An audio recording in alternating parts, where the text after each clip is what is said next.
Assalamualaikum warahmatullahi wabarakatuh. Salam budaya, salam Nusantara. Biasa kali ini kita kedatangan satu bintang tamu yang akan membahas satu hal-hal tabu atau sebuah keilmuan, sebuah amalan. Bagaimana ketika amalan itu diamalkan akan mendapatkan ridho, terkabul atau tidak terkabul. Tamu undangan kita kali ini siapa? Yaitu Kang Lihan. Dia adalah seorang santri jalanan yang sering menentang hal yang tabu. Oke, kita langsung saja ke Kang Lihan. Assalamualaikum Kang Lihan. Waalaikumsalam warahmatullahi wabarakatuh. Gimana kabarnya Kang Lihan? Sehat kan? Alhamdulillah sehat. Gini Kang, kita mau tanya nih Kang tentang satu hal yang memang masyarakat menganggap tabu. Ketika kita tidur di sore hari nih habis asar, apa betul ketika berturut-turut bisa menjadi gila kan? Kita berawal dari sebuah mungkin ketidakpercayaan lah ya. Mungkin kalau kita hanya mengandalkan karena kita khidmat atau manut kepada guru atau ke orang tua atau ustadz kita, mungkin kita akan langsung percaya. Tapi pada dasarnya kepercayaan itu kadang kita tidak bisa mempertanggungjawabkan. Betul. Nah, di sini kita akan mencoba suatu hal yang tadi disinggung bahwa tidur setelah asar atau setelah subuh itu ada yang mengklaim atau itu bahasanya bisa mengalami kegilaan atau mungkin bahasanya di Jawa ya linglung lah ya. Nah, dari awal kita percaya, tapi dalam perjalanan kita kan harus tahu yang namanya kepercayaan kan kita percaya ketika sudah ada bukti kan gitu. Maka pada satu saat kita dengan bahasa percaya itu, tapi kita ujilah cara bahasanya, mungkin bahasanya apa sih? Jadi mempraktekkan apa yang disampaikan orang kalau hantu tabu. Iya, apa benar kalau kita tidur terus menerus, artinya pada subuh atau pada asar itu mengalami kegilaan atau linglung, acara bahasa orang Jawa ilok, bahasa orang ilok. Ternyata di balik orang ilok itu ada sesuatu hal keterkaitannya dengan hukum-hukum Islam atau syariat, dan kita alami pada saat itu. Kita waktu kurang lebih itu sekitar kelas 6 SD. Nah, ketika itu dengan kalimat Ustadz kita menceritakan tentang ketika kita tidur sore hari atau pagi hari setelah batas subuh atau sore hari pada asar itu akan mengalami linglung. Atau di situ kita bukan tidak percaya, tapi kita percaya harus bisa dipertanggungjawabkan. Dibuktikan. Walhasil gimana kan? Kita dalam konteks itu kita percaya, tapi kita harus tahu bukti. Maka saya membuktikan. Sebenarnya dalam hati saya pada saat itu punya remisi lah. Oke, saya jalankan selama 40 hari. Ya, jadi mencoba untuk mempraktekkan tidur setelah asar selama 40 hari. 40 hari. Subuh, pada asar 40 hari. Tapi ternyata belum sampai 40 hari. Ini ke-7 harinya. Ke-7 harinya benar. Kita mengalami linglung lah kalau bahasa Jawa. Tapi kalau menurut saya itu hal yang gila. Nah, apa yang terjadi setelah itu? Kita punya niatan tidur 40 hari lah setelah asar atau setelah subuh, tapi ternyata baru 7 hari mengalami kegilaan.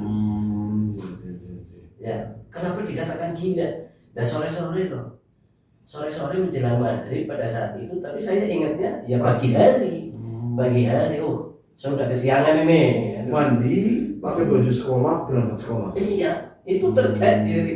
Oh benar, jadi ketika saya mendengarkan sebuah cerita atau riwayat atau keterangan atau hukum itu bisa menyebabkan penyakit gila, itu memang saya praktek.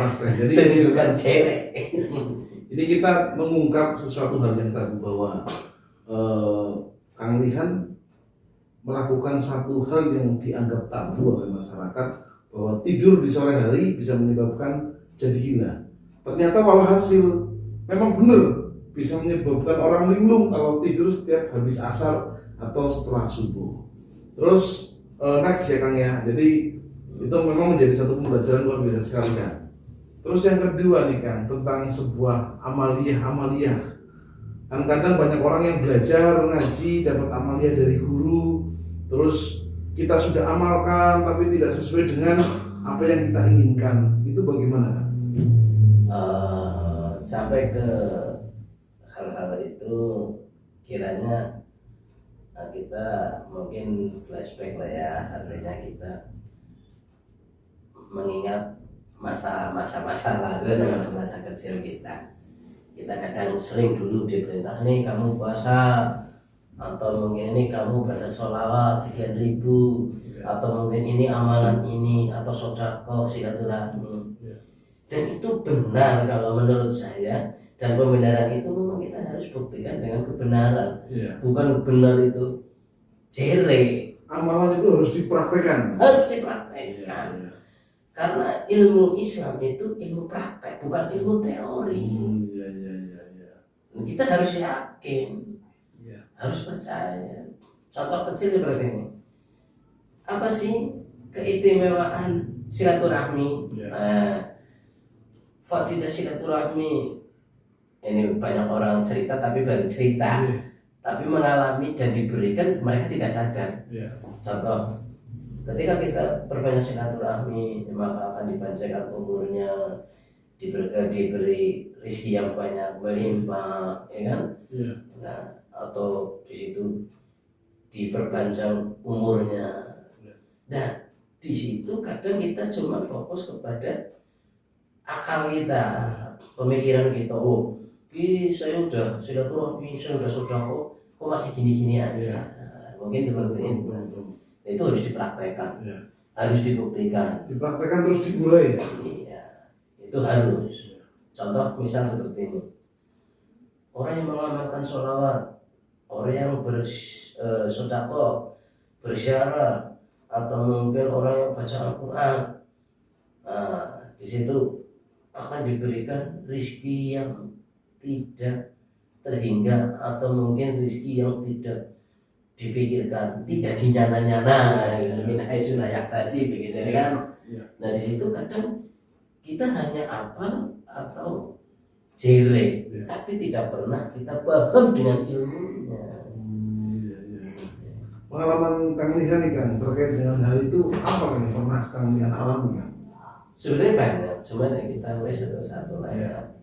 Di sini contoh ketika apa benar, ketika kita mengamalkan sholawat atau sedekah atau sholat atau mungkin silaturahmi, akan diberikan rezeki yang di luar dugaan kita. Itu benar, cuman kita yang nggak peka. Kalau menurut saya pekok. Maka itu keterkaitan itu mah. Keterkaitan dengan ayat, dengan suatu kauniyah, dengan suatu kalam, bahwa di situ Allah paling tidak suka dengan orang bodoh. Allah tidak suka dengan orang bodoh pemirsa. Nah, maka kita harus pintar ya. Betul. Nah, tapi selama ini kita hanya manut, ngikut, tapi orang ngerti apa? Kita harus cari ilmunya. Betul. Harus cari ilmunya, kita praktekkan. Karena kadang-kadang manusia itu selalu menilai bahwa rezeki itu selalu dikaitkan dengan materi. Ya, satu itu rezeki dikaitkan dengan materi dan profesi biasanya. Betul. Karena orang itu selalu beranggapan bahwa kesuksesan dunia itu ya banyak materi. Ini persepsi akal manusia seperti itu gitu loh. Terus tadi juga saya dengar ketika Kang Lihan diskusi tentang satu amalan yang menjadi janjinya Allah. Setiap pagi setelah subuh keluar rumah, melihat matahari, membaca Qul huwallahu ahad, terus sholat 2 rakaat kembali, dan hari ini Kang Lihan telah merasakan apa yang menjadi janjinya Allah. Gimana nih Kang ceritanya Kang? Kita Kita ingin tahu, pemirsa ingin tahu nggak? Ya sedikit kita cerita. Kalau kita kebanyakan cerita, ya kita akan paham dengan cerita tapi tidak dengan praktek. Iya, betul. Kita cerita sedikit tapi kita cerita dan kita praktek. Iya.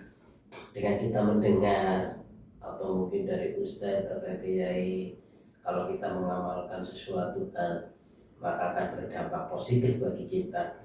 Dan di situ keterkaitannya dengan ketika pagi hari. Ini amalnya khusus untuk pagi hari lah ya. Baca subuh, di situ kita dengar bahwa ketika kita baca sholat subuh dan kita tidak tidur atau belum beraktivitas lain, kita aktivitasnya itu bercinta dengan Tuhan kita.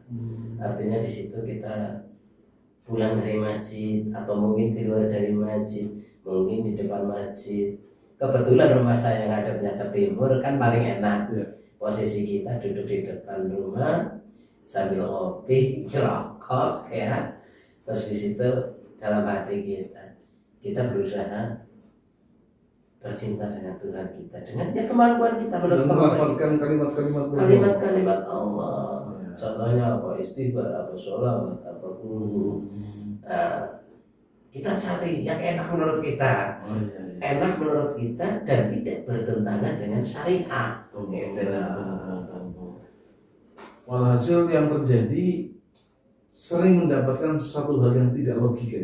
Betul.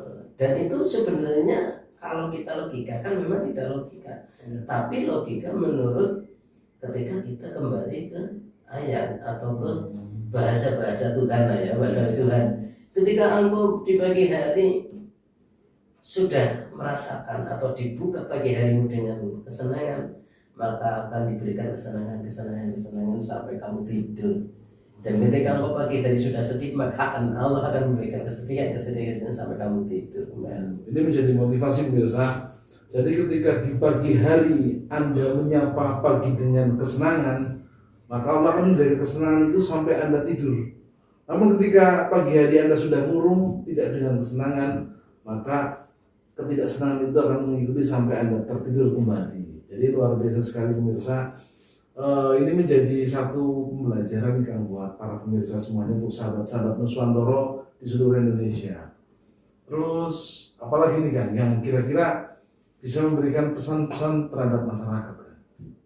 Ini pesan moral mungkin lah ya, karena kita yang jelas kita memang dijajah secara moral ya. Secara fisik kita sudah merdeka, tapi secara moral kita terjajah. Artinya di sini dengan keilmuan kita, dengan kebodohan kita, sehingga kita tidak tahu moral. Kita lihat anak-anak kita atau generasi-generasi, ya mudah-mudahan kita sih berdoa, mudah-mudahan lebih baik dari kita. Tapi kan alam sudah menyatakan bahwa akan mengalami kerusakan, kan seperti itu. Tapi kita berusaha untuk menepis itulah. Artinya kita dari mana kita akan menjadi besar, menjadi pintar kalau kita berawal dari diri sendiri. Kalau tidak dari diri sendiri, kita nggak bakalan. Kalau kita hanya menyampaikan hadis Quran itu paling gampang, tapi melaksanakan. Intinya di sini kita memotivasi lah, khususnya untuk pribadi diri saya sendiri, utamakan membahagiakan orang tua dan keluarga. Intinya itu. Setelah itu monggo terserah, kita akan ketemu. Satu pertanyaan lagi kan yang mungkin perlu kita bedahkan. Tadi sempat kita dengar perbincangannya Kang Lihan di luar tadi tentang bil walidain kan, tentang perintah orang tua dan petunjuk guru kan. Ini masyarakat perlu tahu juga karena ini sangat penting sekali kan, karena kadang-kadang orang tidak bisa membedakan itu kan. Bagaimana kan? Kita minta penjelasannya kan. Oh iya, mungkin ya kebanyakan seperti ini yang terjadi di lapangan ya. Kita juga karena orang jalan ya, dari kita sering minta. Kita tidak bisa membedakan mana perintah, ya kan? Ya. Mana perintah seorang guru atau orang tua. Kadang kita tidak bisa membedakan di situ. Ya. Yang nama orang tua itu pasti perintah. Dan ketika kita menolak perintah orang tua, kena hukum katanya durhaka kepada orang tua. Ya. Tapi ketika kita menolak perintah, tapi sebenarnya kalau guru itu bukan perintah, itu bukan perintah, tapi beliau hanya menyampaikan Petunjuk. Itu petunjuk, menunjukkan ini loh yang benar, kalau ini salah. Itu seorang guru itu hanya menyampaikan dengan dasar-dasar keilmuan, dengan dasar-dasar Al-Quran atau hadis atau as-sunnah. Mereka menyampaikan tentang uswatun hasanah. Iya, betul. Jadi mereka bukan contoh. Guru itu bukan contoh, tapi Rasul adalah contoh. Iya. Jadi mereka hanya penyampai contoh. Tapi perlu diingat juga, para ulama adalah pewaris para nabi. Betul. Nah, maka di situ kita harus khidmat, hormat, bakti. Nah, tapi di sini kita harus tahu mana perintah, mana himbauan, ya kan? Betul. Ini menjadi hal yang menarik sekali pemirsa. Jadi banyak orang yang akhirnya salah penerapan, yang jadinya salah kaprah. Bahwa perintah yang sesungguhnya adalah orang tua, karena bil walidaini kan ya. Ridho Allah, Iya. ridho walidain. Jadi ridhonya Allah tergantung kepada ridhonya orang tua. Terus kalau perintah orang tua itu jelas perintah, karena perintahnya orang tua sama juga dengan perintahnya Allah itu. Terus kedua, guru itu bukan memerintah, tapi guru itu memberikan petunjuk, memberikan arahan, memberikan bimbingan. Jadi kita harus pahami bahwa antara perintah dan petunjuk. Banyak orang yang akhirnya terlalu takdim kepada guru yang terlantarkan orang tua dan lain sebagainya, yang akhirnya jadi salah kaprah. Ini luar biasa sekali kan pembahasan kita hari ini, membahas tentang hal yang tabu sampai dengan sebuah amaliyah yang dilakukan. Terus kedua, membedakan antara perintah dan petunjuk.